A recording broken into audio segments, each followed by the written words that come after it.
As this yard work crew in Florida is learning, the last thing you want to get in your way is an angry neighbor. The crew's boss drives to the job site to get to the bottom of the confrontation. My workers are doing a French drain and water sit. My guys ran into a problem with a neighbor. She's saying that they're staring at her window, she's cussing them out, and basically going batshit crazy. From what I hear, it's pretty bad. Here we go. Oh, there's the guys right there. Let's go see. Hi. Hi. So what seems to be the problem? What seems to be the problem is I want to go out in my backyard, and if you want to come look and see that it's a direct. Okay, what is it? So these guys were down by the bushes. One guy was, and he was just laying there staring at my yard. I want to go lay out in a bikini. So I take pictures. I don't necessarily want someone laying down on the job, staring at my backyard on his phone, just lazy ass playing. Okay? No, I'm talking. Let her talk a So minute. then I come out, and do you see all of this dirt under these things? All of it. Yeah. It was all up my property, all the way down. That's not acceptable to me. Okay. I don't want that trash here.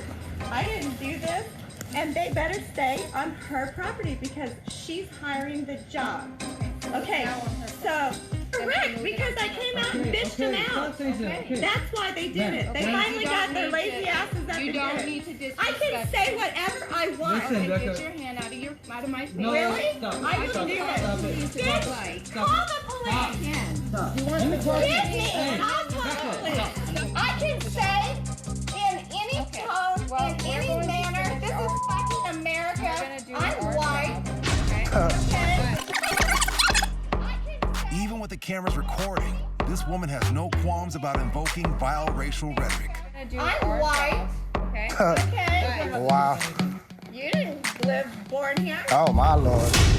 We're all born here. What is your point, and what are you trying My to do? point is just she's being a bitch, so I'm gonna be right I'm back. not being a bitch, man. First of all, Don't, okay, not one piece of her dirt, nothing is going to step on this property line. I'm going to tell you how it's going to happen. You don't tell Yes, me I'm going to do it. anything. Unless you want to call the police, I'm going to do it. I'm going to finish my job. If I step on your side in action, I step on your side in action. Now, a Hillsborough County Sheriff's deputy has arrived on the scene. Ma'am, this is Sheriff's Office. Open the door, please. No, ma'am, we just want to talk to you about threatening your neighbor's workers, that's all. Okay. Once again, they were never inside your fence. The deputy is able to calm the irate woman down, enough for the workers to finish laying the drain, and no charges are filed. But at least this nasty neighbor's true colors have been exposed. Porch pirates come in all shapes and sizes. But a neighborhood in Topeka, Kansas may lay claim to the smallest. Meet 4-year-old Emmett, caught here on his neighbor's security camera, out for a nice afternoon drive. But something catches his eye, and he circles back for a closer look. Emmett puts away his sippy cup and makes sure the coast is clear before jumping into action.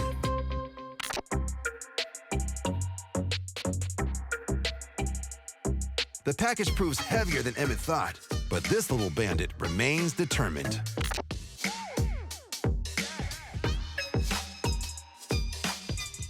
Finally, with his prize stowed in the back, Emmett makes his getaway.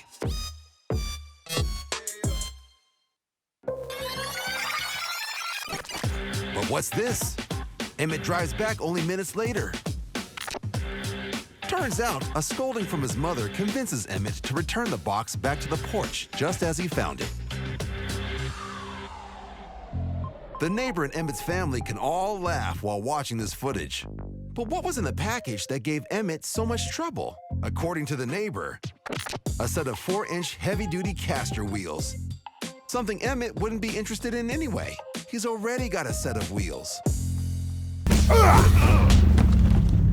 It's a quiet afternoon in this Madison, Wisconsin neighborhood where an officer is responding to a call from a neighbor about a man riding a scooter, naked. What's going on, man? Out for a ride. Out for a ride? What do you got out underneath your cage? Shoestring. G-string. I'm completely covered up.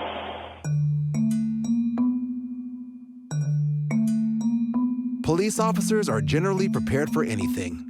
I ask you why you're just wearing a G-string, brother? Global warming. Global warming? But this local cop wasn't expecting to meet the neighborhood superhero. Are you a comedian? I do a comedy show. You do? I do. You're a stand-up comedian. Man, it's only naked comedy show. Adult entertainment for women and mixed groups. Well, that's a pretty good advertising you got going on. Sometimes all it takes to keep the neighborhood safe is a quick chat with a guy in a cape and thong riding a scooter. I guess whatever floats your boat, you know what I I don't mean? have a problem with that.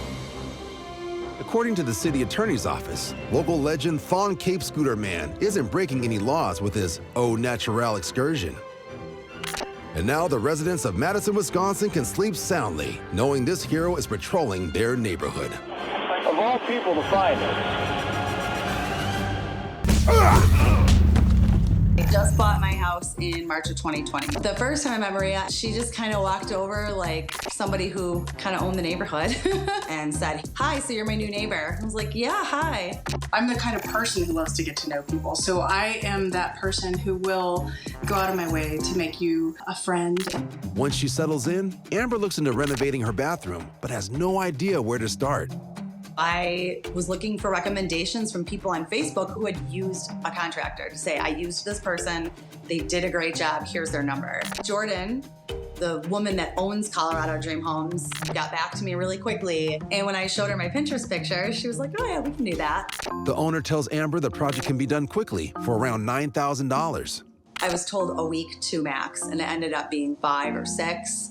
So it was kind of getting frustrating. I get that, life happens, and so I was trying to be really understanding. But when it's finally finished, all that additional time doesn't equal additional quality. I walked in and I looked at the tile work. I physically felt my heart sink into my stomach. It all looked like someone just threw it together and they were guessing on what to do. And then on Friday, she sent me the final invoice and she just started hounding me. It was, "You need to pay by the end of the day." And I just kept saying, "I'm at work. I'm not paying you until I get home and see it." And she said, "Are you refusing to pay?" The following morning, Amber's neighbor notices the contractor's truck parked out front and texts her. Maria had been at my house the night before, and I had mentioned that I kind of had an uneasy feeling. And then I see that I have a message from Jordan saying, "We're at your house to repossess our labor and our materials." So I immediately called Maria. Maria rushes next door and is shocked at what she sees. He started swinging and I started recording. We put weeks into this, thousands of dollars into this. I was really scared of whatever was going to happen. This is my property. I have receipts for everything. I do understand that you're... Sir, please stop. Please stop. Is somebody gonna pay me? That's not taking back your stuff. It is our stuff. This is how we need to take it back because we solidly built the construction. Unfortunately, so it just fall off. I'm more than happy to deal with the police. More than happy. More than happy. He could have easily taken that sledgehammer and swung it at me. It was absolutely frightening. No contractor in the state of Colorado will fix that when they found out I took it back because you refused to pay me. No one. We were all just in a state of shock about what had just taken place. Terry Gregory and Jordan Cazares are later arrested and charged with burglary and criminal mischief. I'm more than happy to deal with the police. More than happy. Both are currently out on bond and awaiting trial. They have released a statement claiming they were simply repossessing Amber's shower for non-payment and had no intentions of property damage or intimidation. I had this video of them doing this. I certainly did not want this to happen to anybody else. So I posted it on a contractors group on Facebook. No contractor will fix that. It definitely crossed my mind that posting this could result in more retaliation. But I just felt like the good neighbor thing to do is to tell your neighbors, do not hire these people. They are dangerous people. Disgusted at Terry and Jordan's actions, local contractors offer to fix Amber's destroyed bathroom at no cost. Even more valuable, the entire experience has made Maria and Amber more than just neighbors. Our friendship has definitely deepened in a variety of ways. I look forward to many more years of having her as my neighbor. My biggest fear was having crappy neighbors, and I actually ended up with a really, really awesome neighbor.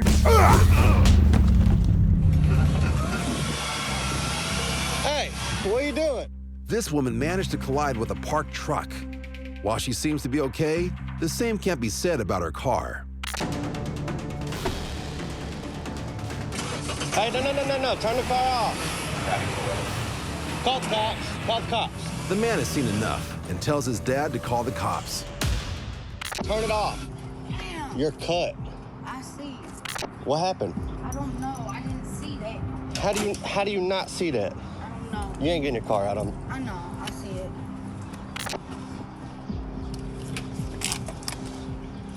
The eyewitness goes to his neighbor's door while the driver tries one last time to make her getaway.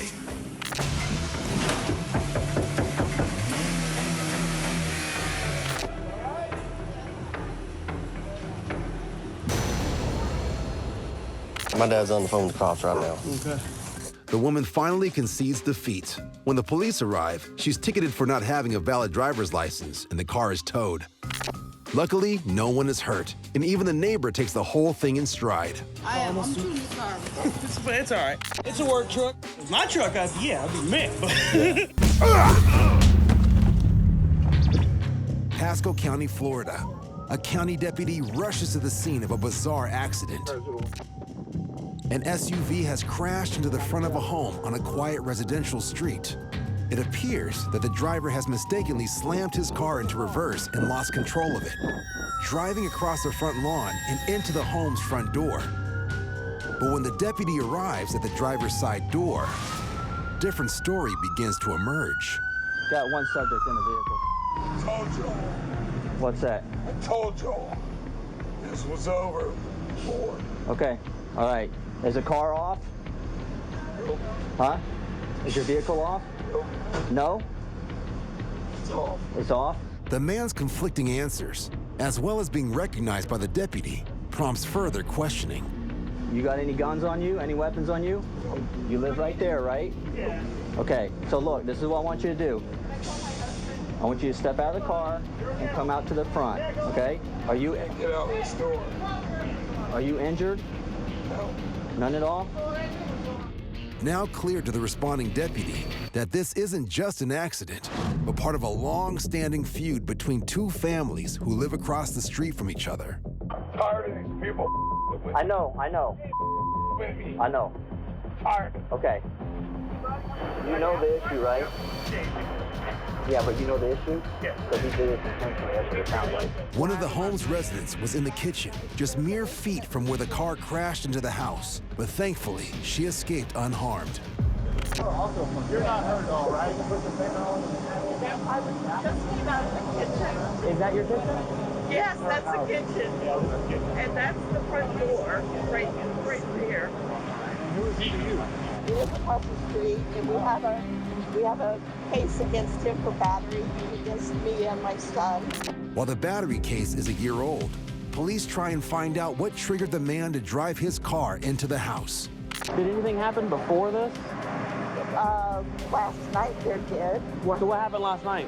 The older man that lives there came across the street, was yelling at my son not to call his ex-wife names. And we called the police, and they came out. Officers suspect the man's frustration with the year-long battle had reached a boiling point, and the previous night's incident pushed him over the edge. What happened, man? I've had it. You guys don't do nothing. Well, tell us what happened. You guys don't do nothing. Come on, hey. Come on. We told you 15 times. Hey, let's go. People start. Hey, let them do their job. Let's go over here. Bro. Nobody even cares how bad they with us. Pulled the tiger's tail. I get it. It's like a tiger in a cage. I'm tired. I'm tired. What happened today? Lost. After admitting to losing his cool, as well as showing signs of being under the influence, the deputy attempts to apprehend the man. Come here for a second. Don't come. Okay, so when you start, Don't come me. do not resist me. Don't come. Do not resist me. Hey, you better stop. You better stop. Stop resisting. I got. They're with me. Get in the car. The man is cuffed and placed in a patrol car before a deputy speaks with a member of the man's family to get more insight into the unreal and ongoing feud. What's that? They've been harassing us for 13 months. I know. And I knew it was going to happen. Okay. You guys just get simple. They can do what they want. They can do what they want. It remains unclear what initially sparked the battle, but another neighbor tells a different story than the man and his family members. I just don't understand, like, he's come over with an axe. He's come over and told him he's gonna shoot him. He's come over and do all this stuff, and now he does this. Like, how does she have to die for them to do something? While deputies are unable to get to the bottom of the long-standing neighborhood war, they are able to put a stop to it. They arrest the man on multiple charges, including resisting arrest, driving with a suspended or revoked license, and felony criminal mischief. Hopefully, this Florida neighborhood can now return to normal and enjoy peace on their street. Mount Dora is a quiet suburb just north of Orlando. And for Gene Bozzi, it was the perfect place to move with his family. People in my neighborhood actually try to look out for each other, so they make sure people was picking up dog poop. They make sure that there's not people speeding through the neighborhood. Everybody got a good uplifting spirit, a good attitude, and they just want to see a good environment for the children, and make sure there's no bad things going through our life. But unfortunately for Gene and his neighbors, something potentially bad has found its way onto a neighbor's front lawn. An alligator from a nearby pond. Baby, watch out, watch out. This particular day when our kids was just out of school, my daughter got on her bike. As soon as she got on, she came back, the alligator came out of the water. Oh. But I'm looking like, hold on, somebody got to do something. With neighbors gathered around and uncertain about what to do next, Gene is forced to improvise. Armed with a recycling bin, Eugene inches his way towards the ferocious reptile, careful to keep the bin between them.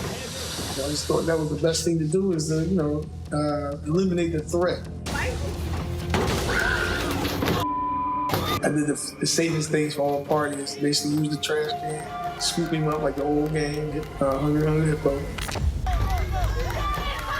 When I got into that point when he was actually in the trash can, when his tail was thrashing back and forth for the last moment, is when I thought about it. I think this is like Jurassic Park.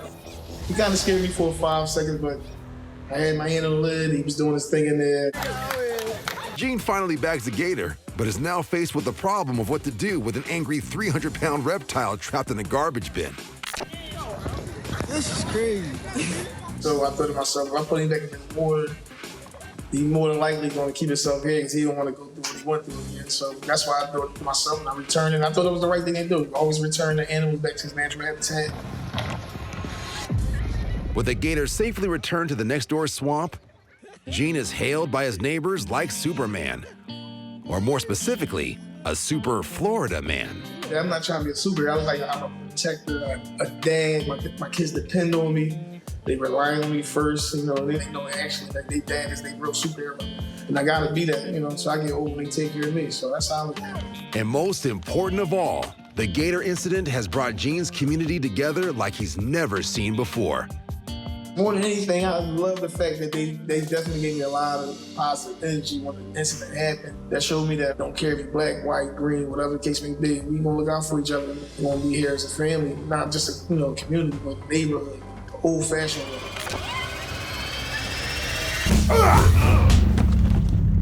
In Coeur D'Alene, Idaho, there's no shortage of beautiful places to spend your spare time.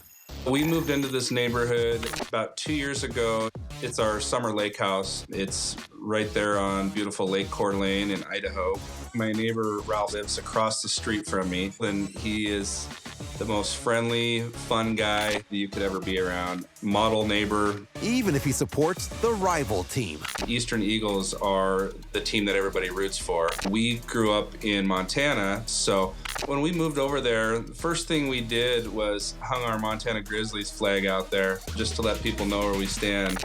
We had just been out there the week before, and we were letting him know that we were going to be at the big rivalry game, and he was going to be watching it on TV. And the Montana Grizzlies were up the whole game. We thought we were going to win this game. But at the last minute, the Eagles make a comeback and come away with the win. They end up winning by a field goal. His beloved Eagles victorious. Jeff's neighbor, Ralph, can't resist the opportunity for a little 21st century neighborhood trash talk. It was a pretty disappointing thing, and we're walking back to our car with our heads down, and I hear a notification, and it says Lake House, and I'm like, okay. I guarantee that's Ralph messing with us now. He may or may not have had a few drinks in him. He just thought it was hilarious.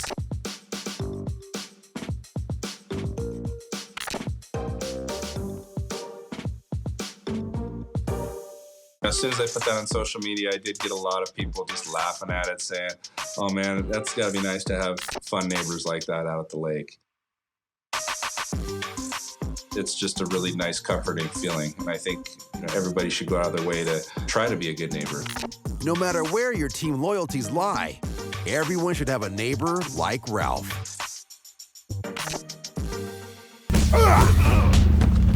San Jacinto, California.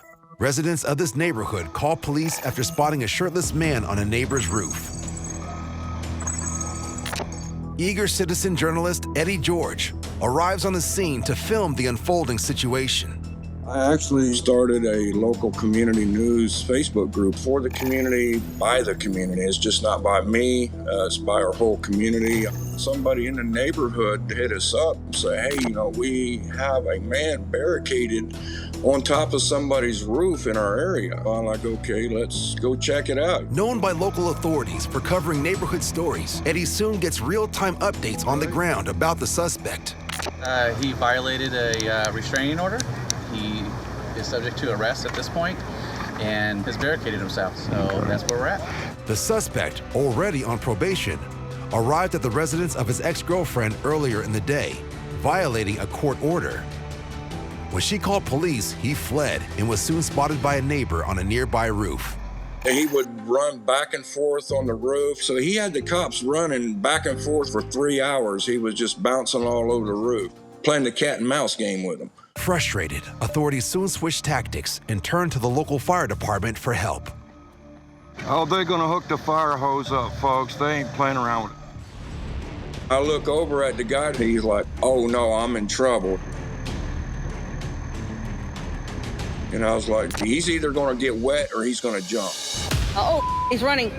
As soon as he hits that ground, the one deputy start lunging at him. He made a quick right. There was a tall bush right there. I don't know if the guy thought he was Hercules or what, but he thought he could jump clear over that bush. Instead, the bush tripped him, took him out. I mean, he didn't have a chance. Once they got on top of the guy, he started fighting him tooth and nail. He was not giving up. After 7 minutes, 5 members of the sheriff's department are finally able to subdue the man. That's when everybody like, hey, it's over with. Good job, guys. The neighbors were shaking the police officers' hands, appreciating them. The suspect is booked on suspicion of violating a domestic violence restraining order, violation of probation, making criminal threats, and resisting arrest. After they got him, you can tell the homeowners, they were very happy. Hey, this is over with. We can now go back in our home. I actually seen the expressions on their face, and they were like, thank goodness this is over with.